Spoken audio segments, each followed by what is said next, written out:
Welcome to another Theology Thursday. Today I want to consider a ceremony, festival, memorial event. I don't know what exact term to use, but it's found in Leviticus chapter 25.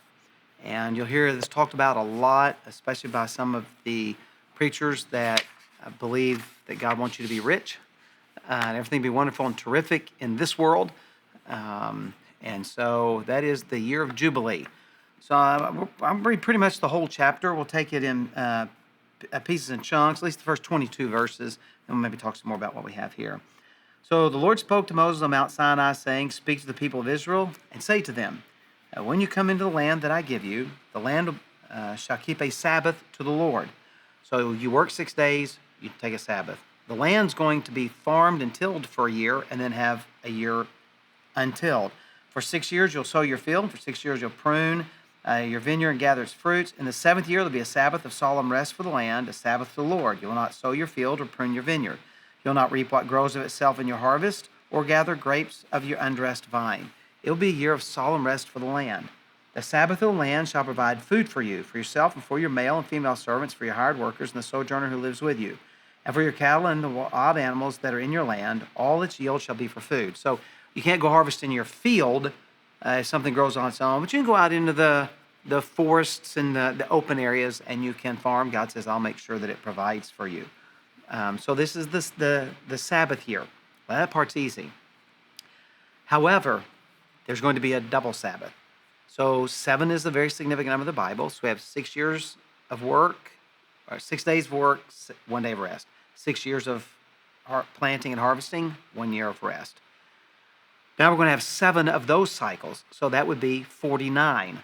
And then we'll get to the 50th year, which will be Jubilee. So verse 8 says you'll count 7 weeks of years, 7 times 7 years, so that the time of the 7 weeks of years shall give you 49 years. Then you'll sound the loud trumpet on the 10th day of the month. On the Day of Atonement, you'll sound the trumpet through all your land. You'll consecrate the 50th year and proclaim liberty throughout all the land to its inhabitants. It'll be a Jubilee for you, when each of you will return to his property and each of you will return to his clan. That 50th year will be a Jubilee for you. In it you will neither sow nor reap what grows of itself, nor gather grapes from undressed vines, for it is Jubilee. It will be holy to you. You may eat the produce of the field," meaning just the open stuff. So now we're talking about 2 years with no planting and just going out and eating from the fields, the open areas, the woods or what have you, what grows naturally on its own. Now, really what you end up with is 3 years. And the reason is because if you come all the way down to verse 21, he says, "I will command my blessing on you in the 6th year, so it will produce a crop sufficient for 3 years." Because here's what happens. Don't plant or harvest for a year. Don't plant or harvest for a year. Plant, but don't harvest till the end of the year. So in essence, you're going almost 3 years before you have another harvest. And so God says, "I'm going to bless you abundantly if you follow my commandments, so that you can have this this year of Jubilee." Now, as you go through Leviticus 25, there are actually 5 elements to this Jubilee celebration. The first one we've already seen, that is that there's no planting and there's no harvesting. You just eat what grows out in the, not your fields that you've planted, but just out in the wild. The second element, verses 23 and 24. "The land will not be sold in perpetuity, for the land is mine, for you are strangers and sojourners with me. And in all the country you possess, you will allow a redemption of the land." And now he'll go on down through here and describe if someone sells you land that they've inherited, at Jubilee that returns to them. That way you don't have someone amassing all the wealth, but even more importantly, God says, "I gave this land to each tribe and family, and so it is yours forever." And this is one of the issues that we run into with Ahab and Naboth. Naboth says, "I'm not selling it. This is my family inheritance. This was given to us by God." And if he sells it to the king to expand the king's palace, he'll never get it back. It won't come back to him in the year of Jubilee. And so that was one of the things they did to ensure that the property stayed within the family for all those years. Then starting in verse 35, there's a description about if your brother becomes 4, can't take care of himself, Take no interest from him or profit, but fear the Lord your God. Your brother may live beside you. You will not lend him your money at interest or give him your food for profit. This has nothing to do with modern banking and a house mortgage. This has to do with someone. You don't give someone food who's hungry and say, okay, you have to pay me back with interest. That's what he's talking about here. Help somebody that's in a very, very, very difficult situation. And so there's no planting. The lands are returned to the family that God had given to them originally. Care for those who've hit hard times. And then there is a release of the slaves and those that are indebted. By slave, not like maybe we think of as slavery primarily, but people that have said, hey, look, I can't pay back what I owe. I'll come work for you for a while. And so there's an agreement made. That was called slavery. There are lots of different forms of slavery in the Bible. This was one of them. And there was what we think of as slavery as well in other forms. But you could go work for someone to pay off your debt to them. And so these people were to be treated as family. This was humane in some ways to let them come and work for you, or even if they were pagans and they're more like we think of as slaves. This was far better than executing them, and you gave them opportunity to become a part of the people of Israel. You didn't want to leave them to pagan owners, and so the Bible doesn't always paint an ideal world. The Bible paints a realistic world, and you and I struggle to do what's best in a fallen world, and the Bible gives us lots of examples of doing that sort of thing. And so they would release their slaves that were indebted. And then the last thing we find in Jubilee is that if there are Israelites who have become indebted to foreigners or become slaves of foreigners, Israelites were to go and to pay for their release on the year of Jubilee. A pretty significant thing to do. And so this year of Jubilee was like the year to kind of reset everything, the year to kind of start over again.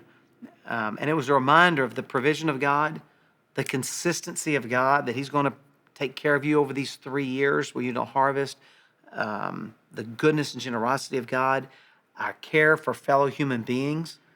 And this is a major issue in Jubilee. So Jubilee wasn't just for you. When people say, oh, well, maybe this is your year of Jubilee kind of thing. Well, is this the year that you're going to make a lot of effort to help others? People who are in need, people who are struggling, people that are slaves in a sense to foreigners, people that are, we got plenty of people that are in slavery today. Not just we think of slavery, but streets are full of people they're in bondage to drug addiction, alcoholism. They're in slavery to some kind of porn addiction. There are all kinds of slavery that we find where people are a slave. They're in bondage to something, or maybe even to someone, in addition to what we think of traditionally as slavery, one human being owning another, and we want to see them set free. So Jubilee really was about people that were in a good position helping those who were not. There's more of that than there is anything else about letting the land lie fallow and all. This really was a reminder of the freedom that people had as God's children. So it's very, very important that we understand that focus on other people. Now, here's what's interesting. We find this command, and there are a couple other places where it's mentioned, no record of it ever being done. Not a single record. We have records of Passover and booths and some of the other things that were commanded, but there's not a single record of Jubilee ever being kept except for once. And that's in Jeremiah chapter 34. And it's pretty instructive about the way sometimes we do things to try to manipulate God. So in chapter 34, the Babylonians have surrounded the city of Jerusalem. Zedekiah is the king. In verse 8, it says this, the word that came to Jeremiah from the Lord, after King Zedekiah had made a covenant with all the people of Jerusalem to make a proper proclamation of liberty to them, that everyone should set free his Hebrew slaves, male and female, so that no one should enslave a Jew as brother. So they did Jubilee, thinking, well, if we do this, then God will see that we're doing something he commanded, and he'll deliver us from the Babylonians. Okay? And they obeyed. All the officials and all the people had entered in the covenant that everyone would set free a slave, male or female, so that they would not be enslaved again. They obeyed and set them free. Now, in the meantime, Pharaoh Necho has gathered his remaining forces in Egypt and has come out to meet Nebuchadnezzar. So the Babylonian armies leave Jerusalem and go and fight against the Egyptians. And when the Babylonians leave, the the people think, oh, God has delivered us. So verse 11 says this, but afterward they turned around and took back the male and female slaves they had set free and brought them into subjection as slaves. So they tried to use this Jubilee command of God to manipulate God into delivering them from Babylonians. When they thought they had succeeded, they turned right around, took them as slaves again. And then it isn't long, and Nebuchadnezzar has defeated the Egyptians, returns, and destroys the city of Jerusalem. So that's the year of Jubilee. You may hear about it sometimes, but it's really not about you.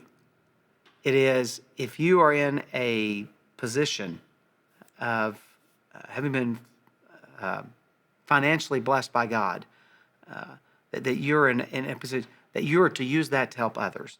So in a sense, Jubilee shouldn't happen just every 50 years. It should be a regular occurrence in the life of a believer, that when God has blessed us, we in turn use that to be a blessing to other people. So don't just think, oh, what Jubilee for me, but think even more the way Jesus would.